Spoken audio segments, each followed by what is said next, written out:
Hello everyone. तो आज की वीडियो में आपको प्लाजो पैंट की कटिंग और स्टिचिंग बताने वाली हूँ बिल्कुल परफेक्ट तरीके से। सिर्फ 12 मिनट में मैं इसकी कटिंग और स्टिचिंग आपको सिखा दूंगी और 1 घंटे में आप इसको कट करके स्टिच भी कर सकते हो। वीडियो के एंड में मैं इसको पहन के भी दिखाऊंगी कि इसकी फिटिंग कैसी आई है। तो चलो इसकी कटिंग करते हैं। तो इसके लिए मैं 2 मीटर फैब्रिक ली हूँ।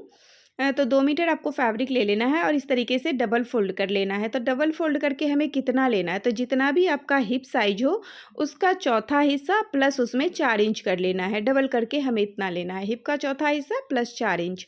अब हमें लंबाई लेनी है, तो जितनी भी लंबाई हो, इसमें मेरी 37 इंच लंबाई है, उसमें बेल्ट माइनस कर देना है। तो इसमें 1.5 इंच का बेल्ट ऐड होगा। तो मैं इसमें 1 इंच माइनस करूँगी क्योंकि हाफ़ इंच ऊपर बेल्ट अटैच में चला जाएगा। तो 1 इंच माइनस करने के बाद यहाँ पे 36 इंच मैं लंबाई ले ली हूँ। अब यहाँ पे ऊपर हिप का चौथा हिस्सा जाना है और प्लस 1 इंच, तो यहाँ पे 40 हिप है, तो इस हुक का चौथा हिस्सा हो गया 10 इंच और प्लस 1 इंच यानी कि 11 इंच गई हूँ। और जितना ऊपर आप लोगे ना, डाउन आपको जाना है crotch area minus half inch कम कर देना है। तो यहाँ पे 10.5 इंच मैं डाउन गई हूँ। उसके बाद 2.5 इंच आगे की तरफ गई हूँ। 2 से 2.5 इंच आपको इस तरीके से आगे की तरफ जाते हुए राउंड शेप दे देना है, कुछ इस तरीके से। अब यहाँ पे एक लाइन सीधी क्रॉच एरिया के सामने सीधी लाइन कर लेनी है। अब इसका हमें हाफ़ कर लेना है, कुछ इस तरीके से। इसका हाफ़ कर लेंगे, हाफ़ कर लेंगे, हाफ़ पे निशान लगा लेंगे। ऊपर निशान का कोई ज़रूरत नहीं है। अब यहाँ पे नीचे भी इसके हाफ़ का निशान लगा लेंगे। अब हाफ़ के निशान के लिए यहाँ से मैं 5 इंच ली हूँ। ये जो सेंटर आया है ना, सेंटर से 5 इंच मैं इस तरफ जाऊँगी और 5 इंच उस तरफ जाऊँगी, यानी कि 5-5 10 हो गया। तो 10 आगे का हो गया, 10 पीछे का हो गया, यानी कि 20 इंच पूरी घेर आएगी। और यहाँ पे शेपर की हेल्प से शेप दे देना है। अगर आपके पास शेपर नहीं है तो आप सीधी लाइन ड्रॉ करने के बाद हल्का सा कर्व दे सकते हो और कुछ इस तरीके से उस तरफ भी हमें शेपर की हेल्प से शेप दे देनी है।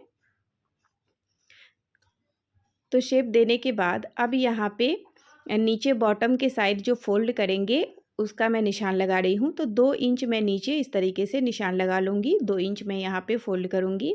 तो जितना भी आप फ़ोल्ड करो, जितना चौड़ा फ़ोल्ड करो, उस हिसाब से आप यहाँ पे नीचे निशान लगा लो, कुछ इस तरीके से। अब ये फ्रंट पार्ट ये ड्रॉ हो चुका है। अब हमें इसकी कटिंग कर देनी है। बहुत ही सिंपल है इसकी कटिंग और स्टिचिंग। तो जब भी आप प्लाज़ो पैंट की कटिंग करें तो पहले आप फ्रंट पार्ट की कटिंग करें, फिर बैक पार्ट की अलग अलग कटिंग करें, तो बहुत अच्छी फिटिंग आएगी। एक साथ अगर आप कट करोगे तो बीच का जो क्रॉच एरिया साइड होता है वो कपड़ा उठ जाता है, पीछे की सिलाई आगे की तरफ घूम के आ जाती है, सारा घेर एक तरफ चला जाता है, तो बहुत सारी प्रॉब्लम आती है। तो इस वजह से आप फ्रंट और बैक अलग अलग कट करें।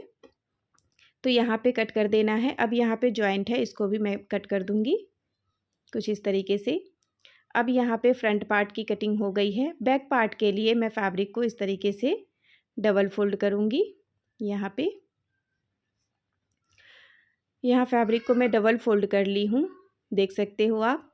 डबल फ़ोल्ड करने के बाद यहाँ पे फ्रंट वाले पार्ट जो है इसको मैं इसके ऊपर रखूँगी और ऊपर से 2 इंच छोड़ते हुए हमें रखना है, कुछ इस तरीके से सेट करते हुए।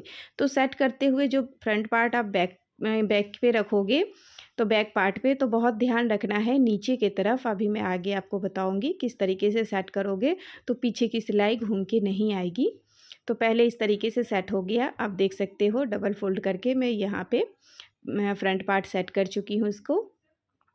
अब यहाँ पे देखो ये जो साइड में बंद साइड से जो सिलाई आई है ना, सिलाई कटी है ना, हमें इसको सेट करके देख लेना है कि सिलाई जो कट हुआ था वहाँ पे बिल्कुल इक्वल आना चाहिए। यहाँ पे सेट करते हुए देख लेना है, थोड़ा आगे पीछे नहीं आना चाहिए। अगर आप वहाँ पे सेट नहीं करोगे तो ये प्रॉब्लम आएगी। अब यहाँ पे 2 इंच आगे जाते हुए नीचे से मिला देना है। अब 2 इंच यहाँ पे जाते हुए राउंड शेप दे देना है। अब यहाँ से 2 इंच ऊपर जाना है, उसके बाद यहाँ पे तिरछी लाइन ड्रॉ कर देनी है, कुछ इस तरीके से। अब यहाँ पे शेपर की हेल्प से नीचे आपको 1 इंच ही लेना है, कुछ इस तरीके से, और शेपर की हेल्प से यहाँ पे रखते हुए शेप दे देनी है। तो यहाँ पे बैक पार्ट ये ड्रॉ हो चुका है, नीचे इक्वल ही रखना है और उधर बंद साइड भी हमें इक्वल रखना है, उधर एक्स्ट्रा फैब्रिक नहीं लेना है।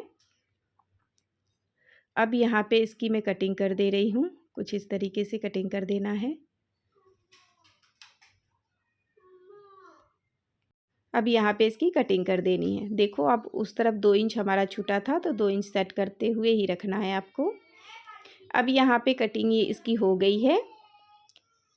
अब यहाँ पे फ्रंट बैक दोनों की कटिंग हो गई है। अब यहाँ पे मैं बेल्ट की कटिंग कर रही हूँ, तो बेल्ट में यहाँ पे 1.5 इंच चौड़ी रखूँगी, तो उसका 1.5 का डबल हुआ 3 इंच और 1 इंच मैं एक्स्ट्रा लूँगी, यानी कि 4 इंच चौड़ाई में बेल्ट लूँगी और कमर में जितना भी आपका आ रहा हो उस हिसाब से आपको लंबाई में ले लेनी है।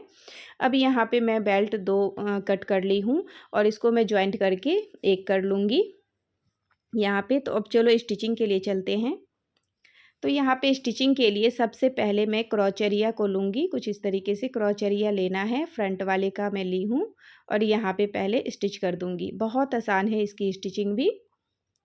तो यहाँ पे मैं इसमें पॉकेट नहीं बनाई हूँ क्योंकि मैं इसकी कुर्ती जो बनाऊँगी उसमें मैं पॉकेट बनाऊँगी। तो यहाँ पे धागा मेरा टूट गया था सुई का। अब यहाँ पे स्टिच कर देना है क्रॉचरिया को और बैक वाले क्रॉचरिया को भी स्टिच कर देना है। क्रॉचरिया पे आप डबल सिलाई लगाएं। मैं कहूँगी आप पूरे प्लाज़ो पे डबल सिलाई लगाएं, कुछ इस तरीके से। अब क्रॉचरिया स्टिच करने के बाद आप देख सकते हो फ्रंट वाले को इस तरीके से रखना है, इसके ऊपर बैक वाले पार्ट को रखना है और साइड से जो सिलाई लगती है वो हमें लगा देनी है पूरे नीचे तक, कुछ इस तरीके से। अब यहाँ पे एक तरफ सिलाई लग चुकी है, अब दूसरे तरफ भी हमें सिलाई लगा देनी है।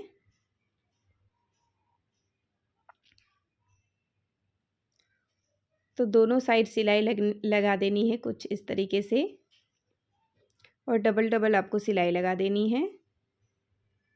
तो दोनों साइड सिलाई लग चुकी है। अब यहाँ पे नीचे जो है मैं बॉटम को फ़ोल्ड करूँगी। यहाँ पे जितना भी एक्स्ट्रा आप फैब्रिक लिए हो फ़ोल्ड कर देना है। यहाँ पे मैं पहले इसलिए फ़ोल्ड कर रही हूँ क्योंकि यहाँ पे मैं डिज़ाइन बनाऊँगी और बहुत ही प्यारा मैं सिंपल सा डिज़ाइन आपको बताने वाली हूँ ये प्लाज़ो पैंट में। तो पहले यहाँ पे मैं बॉटम फ़ोल्ड कर दूँगी। तो जितना भी आप एक्स्ट्रा फैब्रिक लिए हो उस हिसाब से आपको फ़ोल्ड कर देना है। अब यहाँ पे डिज़ाइन मैं बाद में बनाऊँगी, पहले मैं यहाँ पे बेल्ट अटैच कर रही हूँ। तो जो अलग-अलग बेल्ट था उस दोनों पट्टी को मैं जॉइंट कर दी हूँ। अब बेल्ट अटैच करने के लिए यहाँ पे आप देख सकते हो सीधे के तरफ पट्टी है और इसी के ऊपर मैं सीधे की तरफ यहाँ पे प्लाज़ो रख रही हूँ और यहाँ पे स्टिच लगा दूँगी। तो पूरे राउंड में स्टिच लगानी है कुछ इस तरीके से। तो यहाँ मैं पूरे राउंड में इलास्टिक डालूँगी क्योंकि काफ़ी कंफर्टेबल रहता है इलास्टिक।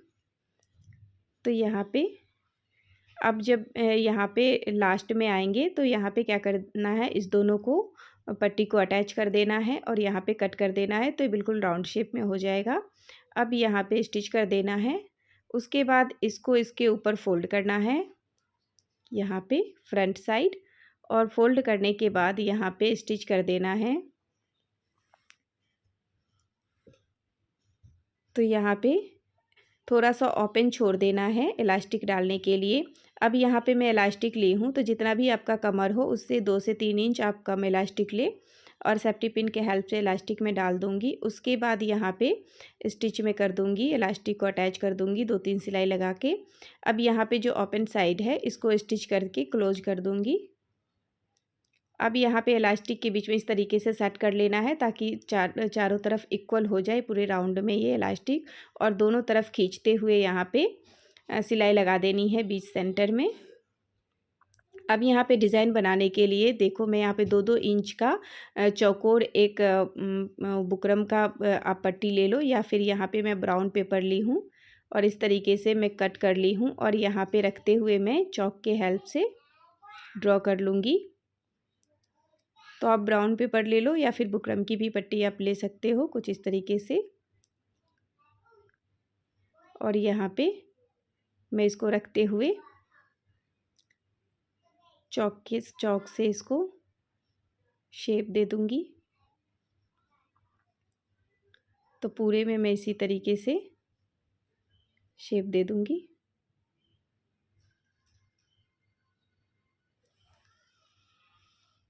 यहाँ पे मैं 2-2 इंच ली हूँ, आप चाहो तो 1.5-1.5 इंच के भी रख सकते हो। अब यहाँ पे मैं गोटा ली हूँ और इसके ऊपर इस तरीके से जो हमने शेप लगाया था यहाँ पे, उसके ऊपर इस तरीके से गोटा को अटैच करना है।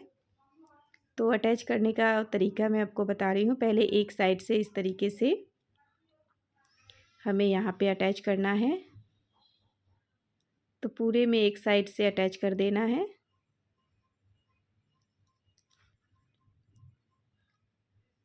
कुछ इस तरीके से। अब एक साइड ये अटैच हो चुका है। अब दूसरे साइड आप देख सकते हो, एक साइड ये अटैच हो चुका है।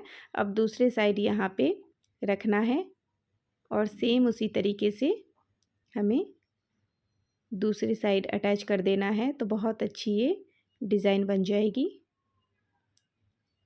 आप देख सकते हो यहाँ पे ये अटैच हो चुका है। अब सेंटर में मैं एक और गोटा इसमें अटैच कर रही हूँ। आप चाहो तो सेंटर में कोई भी फ्लावर भी इसमें अटैच कर सकते हो। तो यहाँ पे मैं एक गोटा अटैच कर दी हूँ। आप देख सकते हो कितना ब्यूटीफुल सा सिंपल सा डिज़ाइन बन के रेडी हो गया। अब यहाँ पे क्रॉच एरिया साइड इसको मैं फ़ोल्ड करूँगी, देख सकते हो आप, और यहाँ पे मैं स्टिच कर दूँगी। तो यहाँ पूरे में यहाँ पे स्टिच लगा देनी है। डबल स्टिच लगानी है, आपको ध्यान रखना है। डबल सिलाई लगाने से काफ़ी मजबूती आ जाती है कपड़े में। तो यहाँ पे सिलाई लगने के बाद आप देख सकते हो परफेक्ट फिटिंग के साथ ये बनके रेडी है। ना क्रॉच एरिया साइड ऊपर उठ रहा है, ना पीछे का आगे आ रहा है यहाँ पे। वीडियो अच्छा लगे तो लाइक शेयर ज़रूर कीजिएगा। ऐसे और वीडियो देखने के लिए चैनल को सब्सक्राइब कर लीजिएगा। Thank you for watching.